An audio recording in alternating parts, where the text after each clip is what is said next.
falling in love with my best friend and losing both. The last thing she ever said to me wasn't goodbye. It was, I hope she makes you happy, and she walked out of my life forever, not because I broke her heart, but because I broke mine trying not to. I need you to understand something before I tell you this story. This is not a love story with a happy ending. This is not a story where the guy gets the girl, the credits roll, and everyone goes home smiling. This is the kind of story that keeps you awake at 3, staring at the ceiling, replaying every single moment and wondering, what if I had just been honest? What if I had said something sooner? What if I had said nothing at all? This is the story of me, Lucas, and my best friend in the entire world, Amara. We met when we were 19 years old, first week of university. I was standing in the hallway of the dormitory, holding a box of stuff I didn't know where to put, when this girl, with the loudest laugh I had ever heard in my life, came bursting through the fire door at the end of the corridor. She was carrying 3 bags, a cactus plant, and somehow still managing to talk on the phone. She nearly walked straight into me. The box fell. My things scattered across the floor. She looked down at the mess, then looked up at me, and instead of apologizing, she burst out laughing again. "That's a lot of candles for a dorm room," she said. "They were a gift," I said. "From who?" "My mum," she nodded, very seriously. Like this required deep consideration. "She sounds either very sweet or slightly worried about you." I laughed. And just like that, it started. Amara was the kind of person who filled every room she walked into. Not because she was loud, though she could be, but because she was present in a way that most people just aren't. She paid attention, she remembered things. 3 weeks after we met, she showed up to my door with a packet of the exact brand of digestive biscuits I had mentioned once, in passing, that my grandmother used to keep in her kitchen. She had remembered. She had gone out of her way. That was Amara. We became inseparable in the way that only happens when you're 19 and everything feels enormous and terrifying and magnificent all at once. We studied together, ate together, walked to lectures together. We stayed up until 4 in the morning talking about everything. About our families, our fears, our embarrassing memories, our strange dreams for the future. She wanted to be an architect. She used to draw buildings on napkins while we sat in the campus CAF. I would watch her hands move and think that I had never seen anyone love something as quietly and completely as she loved design. I was studying literature. She used to tease me about it endlessly. "So your whole degree," she once said, chin resting on her hand, "is just reading books and then having feelings about them?" "Essentially, yes. Incredible," she said. I respect it. By the end of first year, I knew everything about her. I knew she was scared of deep water, but loved swimming pools. I knew she called her mother every Sunday at noon without fail. I knew she cried at adverts, not sad ones, happy ones. A family reuniting at an airport, a dog finding its way home, those made her cry. I knew she kept a journal, but had never shown it to anyone. I knew her laugh before I heard it, the way her shoulders shook first, just slightly before the sound came out. And somewhere in the middle of all of that knowing, something shifted in me. I didn't notice it at first. That's the thing about falling in love with your best friend. It doesn't announce itself. It doesn't arrive like a lightning bolt or a dramatic movie moment. It creeps in, slowly, quietly, like water finding its way through stone. I started noticing the way she looked when she was tired, softer, somehow less guarded. I started noticing how much I looked forward to the mornings when she would knock on my door before we walked to class. I started noticing that the best moments of my week were always moments that involved her. And then one evening, at the end of second year, we were sitting on the roof of the dormitory, which was absolutely not allowed. But the security guard looked the other way for a box of biscuits and a bottle of good coffee, something Amara had figured out in week 2. And the sky was doing something extraordinary, all orange and deep pink, the kind of sunset that makes you feel like the universe is showing off. She was talking about a building she had seen in Lisbon. Her hands were moving the way they always did when she was excited. Her eyes were bright, and I thought, I am in love with this woman. Not a creeping thought, not a quiet one, a sudden, enormous, unmistakable certainty, and right behind it, immediate and cold as winter, I cannot tell her. Here is what nobody tells you about loving your best friend in secret. It is not romantic. It is not like the films where the quiet, longing glances are beautiful and soft. It is heavy. It is the kind of weight that sits on your chest when you are having a perfectly good time and suddenly, unexpectedly, something shifts. She smiles at you a certain way, or squeezes your arm when she laughs, or rests her head on your shoulder during a film, and the weight presses down so hard you can barely breathe. I told myself it would pass. That was my strategy for most of third year. It will pass. It's just proximity. It's just because she's important to you, it will pass. It did not pass. What happened instead was that Amara started dating someone. His name was Daniel. He was kind, genuinely. I want to be fair to him because this is not his fault, none of it. He was kind and he was handsome and he made her laugh. I watched them together at a house party in October and I felt something I am not proud of. Not anger, not jealousy exactly, just this hollow, echoing absence. Like a door slamming shut in a room I hadn't realized I'd been counting on. I smiled, I introduced myself, I was gracious. Because that was what she deserved, a best friend who was gracious. But I went home that night and sat on the floor of my room for a long time. Not crying, just sitting, trying to locate the version of myself that was okay with this. Amara and Daniel lasted 8 months. When it ended, she called me first, like she always called me first. And I drove to her flat and sat with her while she cried and told me everything. And I held her hand and said the right things and brought her terrible takeaway food and made her laugh. By the end of the night, I was the best friend I knew how to be, and I buried what I felt so deep that even I could barely find it. That was my mistake, not loving her, not even staying silent. The mistake was what came after, the burying. Because things you bury don't disappear. They change shape underground and they grow.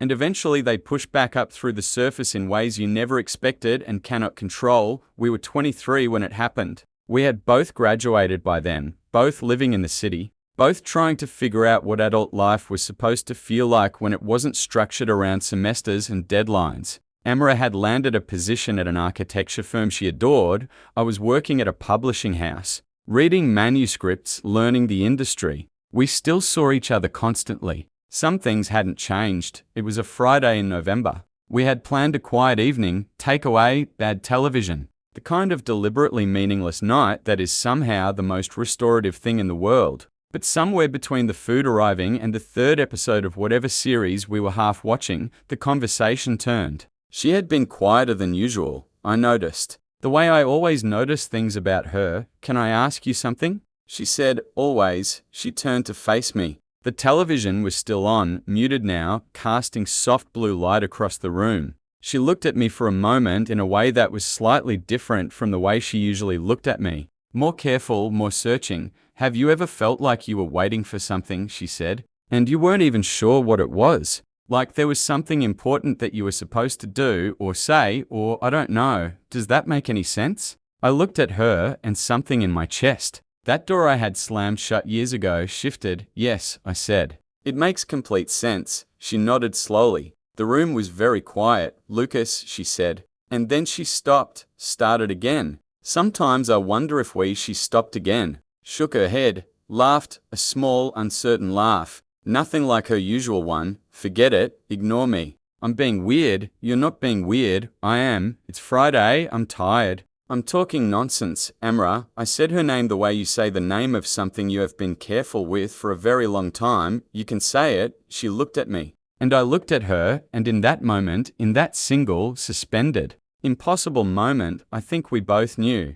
I think we had both known for a long time, but I was afraid. 4 years of fear doesn't dissolve in a single evening. 4 years of telling myself it will ruin everything, it will cost you everything. She doesn't feel the same and you will lose her. That doesn't just evaporate. So I smiled and I said, you're tired. We're both tired. Let's just watch the show. And she looked at me for one more moment, and whatever had been in her eyes closed. Gently, like a window being pulled shut, and she said, yeah, you're right, and we watched the show. And I have spent every day since then wondering what would have happened if I had been brave enough to say what I actually meant. 3 months later, Amara told me she was seeing someone new. His name was Kofi. He was a structural engineer she had met through work. She was different with him than she had been with Daniel, lighter, more certain. She talked about him the way she talked about buildings she loved, with a kind of quiet wonder, like she still couldn't quite believe something that good existed in the world.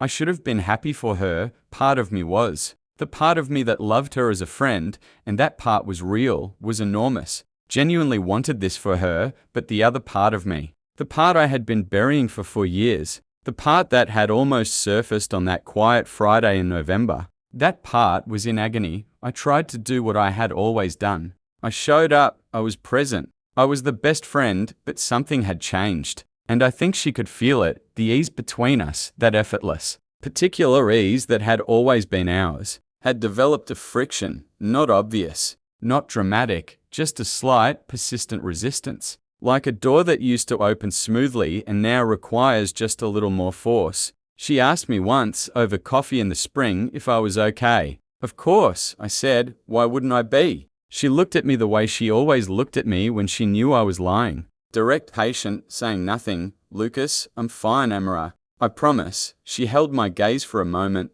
Then she looked down at her cup. Okay, she said. That was the beginning of the distance. Not a dramatic falling out, not a fight. Just distance, the slow, terrible accumulation of all the things we weren't saying. It was July when she called and asked if we could talk, properly. Talk, she said, in person. We met at the same CAF we had been going to since university. She was there before me, already seated, her hands wrapped around a coffee cup. She looked up when I walked in and gave me a smile that had something complicated in it, something tired and honest and a little bit sad. We talked about ordinary things for a few minutes, and then she put down her cup and looked at me and said, I need to ask you something. And I need you to be honest with me. Actually, honest. Not I'm fine honest. I said okay. Have you been in love with me? She asked, at some point, or now, or...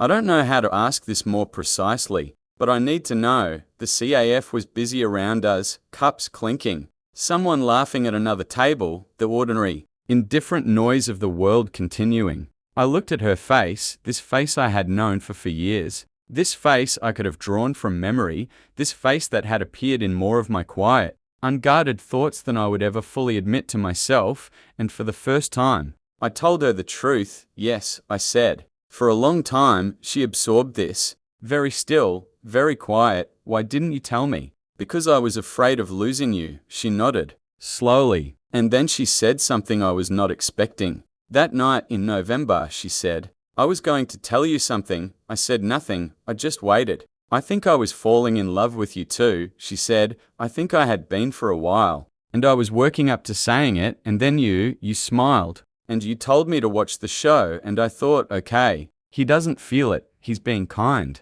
And so she stopped, exhaled, and so I stopped. The silence between us was enormous. And then I met Kofi, she said quietly, and I decided to choose something that was actually available to me. I didn't know what to say. I'm not sure there was anything to say. I love Kofi, she said, and I believed her. But I need you to understand that I can't keep doing this. Lucas, being this close to you, knowing what I know now, feeling what she stopped, pressed her lips together. It's not fair to him, and honestly, it's not fair to me. Amara, I'm not angry at you, she said, and her voice was so steady, so careful, that it was worse somehow than if she had been angry. I understand why you didn't say anything. I was scared too. I think we were both just too scared. At the same moment that we needed to be brave, she picked up her cup, set it down again, but we can't go back. And I can't pretend that everything is the same. So I think I need some space. For a while, I asked her how long.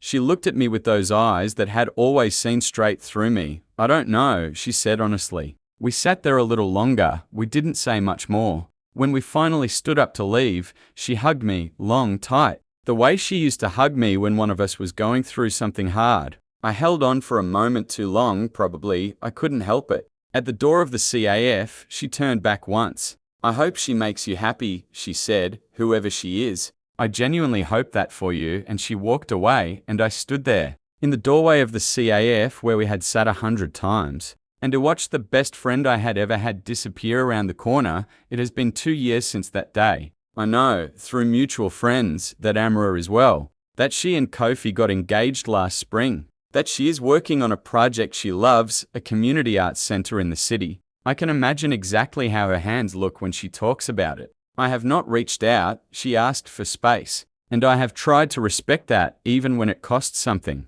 What I carry from this is not bitterness, not regret in the destructive sense. What I carry is a lesson that arrived too late for the situation it belonged to, but not too late for everything else. Fear is not neutral. When you tell yourself that staying silent is the safe choice, that silence protects you, protects the people you love. You are not protecting anything. You are just deferring the pain and charging interest on it. You are letting the best moments of your life pass unremarked, unreached for, while you stand at the window watching them go. I was so afraid of losing her that I made every decision that led to losing her. I don't know if honesty would have saved us. Maybe the timing would have been wrong. Regardless, maybe there is a version of this story where I said something on that rooftop when I was 19, and she looked at me strangely and laughed it off, and things were awkward for a month, and then we found our way back. Maybe, I'll never know. What I know is this: the people who matter, the ones whose absence leaves a shape in your life that nothing else quite fills, they deserve the truth. Not a performance, not a careful, curated, fear-managed version of you. The real thing, all of it. You might lose them anyway, but you'll know that you showed up. You'll know that when it mattered, you were brave enough to say, "This is what I feel. This is who I am. This is the truth I have been carrying." And then you let the world do what it would with that, and that, even broken, even too late. Even standing in the doorway of a CAF watching someone you love walk away forever. That is better than silence. She didn't leave because I loved her. She left because I loved her quietly. For so long, that by the time I found my voice, the story had already written its own ending without me.